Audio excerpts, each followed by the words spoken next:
नमस्कार दोस्तों, विकास एनालिसिस में आप सभी का स्वागत है। और दोस्तों, हमने गणित की प्रकृति में गणितीय विचार किस तरह से विकसित होते हैं, मूर्त से अमूर्त की ओर, विशिष्ट से व्यापक की ओर और गणित की सोपानिक संरचनाओं के बारे में आपको अपनी प्रीवियस वीडियो में पढ़ा दिया है। अगर आपने दोस्तों अभी तक उस वीडियो को नहीं देखा है तो आप उसे जाकर देख सकते हैं। आज जो है दोस्तों, हम गणितीय कथन असंदिग्ध होते हैं इसके बारे में पढ़ेंगे। तो चलिए दोस्तों शुरू करते हैं।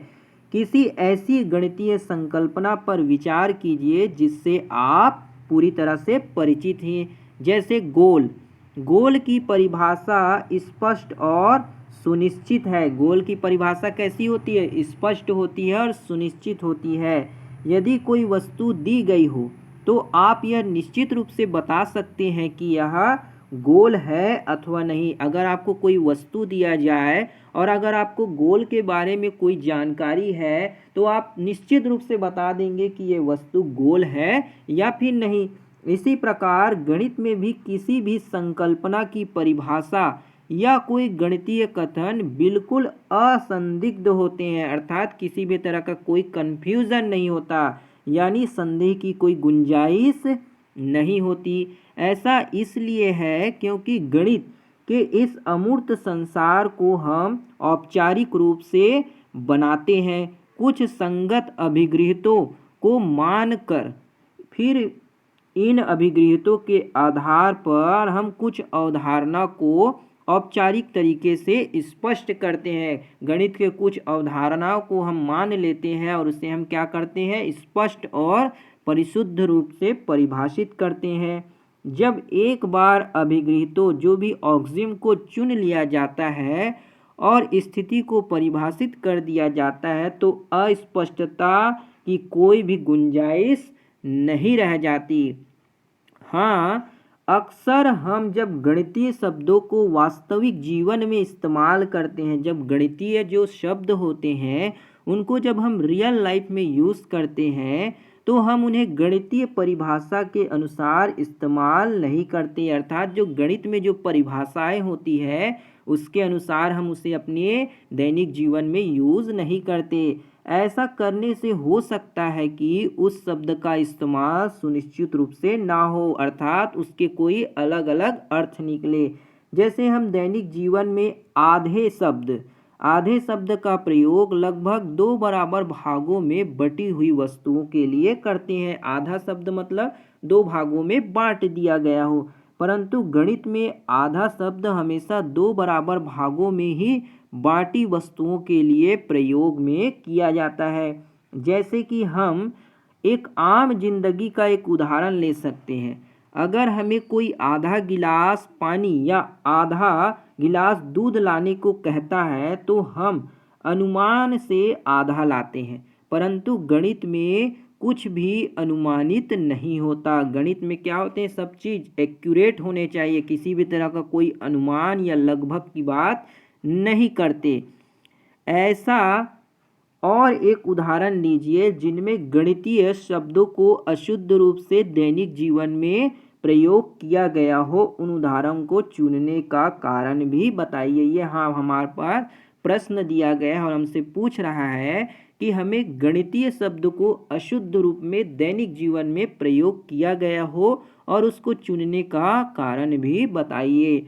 अब आगे देखते हैं दोस्तों, सत्यता की कसौटी। ये सत्यता की कसौटी से आपके एग्जाम में पूछा ही जाता है प्रश्न। जैसे निम्नलिखित कथनों पर विचार कीजिए। मोरनी सितंबर के आसपास अंडे देती है, यानी जो मोरनी होती है वो सितंबर के आसपास ही क्या देती है? अंडे देती है। दूसरा है, पानी 100 डिग्री सेंटीग्रेड पर या 100 डिग्री पर उबलता है। तीसरा जो है, 15 5 से पूर्णतः विभाजित होता है, मतलब 15 पूर्णतः 5 से क्या हो जाएगा? विभाजित हो जाएगा। चौथा जो है, यदि आप दो विषम संख्याओं को जोड़ें तो परिणाम हमेशा क्या होगा? एक सम संख्या होता है। जैसे दो विषम संख्या, जैसे 1 + 3 को जोड़ेंगे तो 4 आएगा, अर्थात दोनों विषम थी लेकिन जोड़ने पर हमको क्या मिल रहा है? सम मिल रहा है, यही बताया गया है। यदि हम देखना चाहते हैं कि ये कथन सत्य है या नहीं तो हमें उनकी जांच कैसे करेंगे? तो हम उसकी जांच किस तरह से कर सकते हैं? क्या एक ही तरीका सब कथनों को जांच करने के लिए काम करेगा कि अलग अलग तरीके से हम उन सबको जांच कर सकते हैं? चलिए देखते हैं। पहली परिकल्पना कि जांच केवल आनुभाविक तरीके से की जा सकती है, अर्थात हमें मोरनियों को देखना होगा और पता लगाना होगा कि वे अंडे कब देती है। पहले में बोला गया है, पहले प्रश्न में, कि मोरनी जो है सितंबर के आसपास अंडे देती है। तो हमें मोरनियों के बारे में जानना पड़ेगा कि वो अंडे जो है किस माह में देती है। यदि हम मोरनियों को देखें और यह पाएं कि उनमें से लगभग सब सितंबर के आसपास अंडे देती है, तो हम कह सकते हैं कि मोरनियां सितंबर के आसपास ही अंडे देगी। लेकिन कुछ जो हो सकती है सितंबर से पहले भी दे दे और सितंबर के बाद भी दे। तो जिसकी ज़्यादा प्रोबेबिलिटी रहेगी, यानी कि संभावना जैसे ज़्यादा रहेगी कि सभी मोरनियां अगर सितंबर में ही अगर अंडे देंगी, तो हम कहेंगे कि सही बात है कि सभी मोरनियां सितंबर में ही अंडे देती है। अगर कुछ इक्के दुक्के उदाहरण ऐसे भी हो जो इस नियम का पालन नहीं करते हो, तब भी अनुभाविक नियम क्या होंगे? मान्य होंगे। तो इस तरह दोस्तों हम सत्यता की कसौटी की जांच कर सकते हैं। आगे जो देखते हैं, आप खुद ही प्रयोग करके यह जांच सकते हैं कि दूसरा कथन कुछ विशिष्ट परिस्थितियों में ही सत्य है। अधिक दबाव में पानी को गर्म करने पर इसे 100 डिग्री से बहुत अधिक तापमान पर उबालकर दिखाया जा सकता है। यह वही सिद्धांत है जिसे प्रेशर कुकर में प्रयोग किया जाता है। प्रेशर कुकर में खाना जल्दी पक जाता है, क्यों? क्योंकि दाब जो है अधिक हो जाने के कारण उसका क्वथनांक क्या है? बढ़ जाता है, जिसके कारण जो है खाना जल्दी पक जाता है। तीसरा कथन एक गणितीय कथन है। क्या है? गणितीय कथन है। इसे हम केवल अवलोकन, ऑब्जर्वेशन से ही क्या कर सकते हैं? प्रूफ कर सकते हैं, सिद्ध करते हैं। आप 15 वस्तुओं के समुच्चय के बहुत से उदाहरण ले सकते हैं। आप 15 वस्तुओं के समुच्चय यानी 15 वस्तुओं का एक सेट बना सकते हैं और उन्हें 5 बराबर हिस्सों में क्या कर सकते हैं? बांट सकते हैं। लेकिन हमें 15 वस्तुओं के सब समुच्चय के लिए इसे सिद्ध करने की आवश्यकता है। अगर हम 5, 15 भाग और शेष को समझते हैं, तो हम इसे गणितीय तर्क से क्या कर सकते हैं? सिद्ध कर सकते हैं, प्रूफ कर सकते हैं। गणित में सत्यता केवल संगति और तर्क से जुड़ा हुआ है। क्या से? संगति और तर्क से क्या है? जुड़ा हुआ है। गणित में अगर किसी को सत्यता प्रूफ करना है तो वो संगति और तर्क से जुड़ा हुआ है।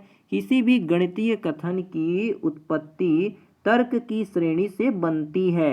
ये तर्क कुछ स्वीकृत नियमों, परिभाषाओं और मान्यताओं के अनुसार लागू किए जाते हैं। क्या हम कथन 4 को आनुभाविक तरीके से सिद्ध कर सकते हैं? यदि हाँ, तो आप विषम संख्याओं के सभी युग्म को कैसे जांच करेंगे? जब तक विषम संख्याओं के सभी संभव जोड़ों की जांच नहीं कर लेते, आपकी परिकल्पना को गणितीय नियम के रूप में स्वीकार नहीं किया जा सकता। मान लीजिए आपने इसकी जांच बहुत सारे उदाहरणों के लिए कर ली। आपने बहुत सारे अलग अलग एग्जाम्पल के थ्रू इसको प्रूफ कर दिया। लेकिन कोई पूछ सकता है कि क्या यह इतने नंबर जो नंबर दिए गए हैं 3, 5, 6, 7, 8, 9, 4, 7, 3, 2, 9, 8, 7 और ये जो नंबर दिए हुए हैं के लिए क्या ये सही है? इसके लिए जब तक औपचारिक रूप से विषम संख्याओं के व्यापक युग्म के लिए सिद्ध नहीं किया जाएगा, आप जब तक उसे जनरलाइज्ड फॉर्म में नहीं कर पाएंगे, तब तक परिणाम गणितीय रूप में हम उसे क्या नहीं कर पाएंगे? उसे एक्सेप्ट या फिर स्वीकार नहीं कर सकते। परिणाम को सिद्ध करने का यह एक तरीका है। जैसे कि माना n कोई संख्या है, मान लेते हैं कि n क्या है? कोई नंबर है। तो सम संख्या को हम 2n से लिख सकते हैं। जब भी n की वैल्यू हम क्या रखेंगे 1 2 रखेंगे, 1 रखेंगे तो हमको 2 मिलेगा। ये भी क्या है सम संख्या। 2 के साथ 2 रखेंगे तो जब n की वैल्यू 2 रखेंगे तो 4 मिलेगा। ये सब आगे बढ़ते जाएंगे, अर्थात 2 की गुणज या 2 से विभाजित होने वाली है। इसी तरह विषम संख्याएं जो है 2n+1, 2n+1 मतलब जब n की वैल्यू 1 2 3 रखेंगे, जब 1 रखेंगे तो हमको 3 मिलेगा, 2 रखेंगे तो 5 मिलेगा और 3 रखेंगे तो क्या मिलेगा 7 मिलेगा। इसी तरह हमको आगे नंबर विषम नंबर जो है ऑड नंबर हमको मिलते जाएंगे। माना दो विषम संख्याएं, माना दो विषम संख्याएं 2n1+1 और 2n2+1 है, जहां n1 और n2 क्या है एक पूर्ण संख्या, एक कंप्लीट नंबर है, अर्थात ये क्या है दशमलव में हम इसको नहीं लिखेंगे, एक पूर्ण नंबर होने चाहिए। आगे दिया है दो विषम संख्याओं का योग। दो विषम संख्याएं, जब हम इन विषम संख्याओं को 2n+1 और 2n2+1 को जोड़ते हैं तो 2n+1 और 2n2+2 और +2, 2n+1 2n2 और +2 को जब हमने जोड़ा तो हम यहाँ से कॉमन ले सकते हैं n1 + n2 + 1। यहाँ से हमने इसको क्या ले लिया उभयनिष्ठ या कॉमन ले लिया और इसको हमने एक अलग नाम दे दिया m। इस तरह हमने इसको 2m लिख पाए, जहाँ 2m क्या है एक सम संख्या है। क्या है सम संख्या है जो कि 2 से विभाजित होता है, भाज्य होता है।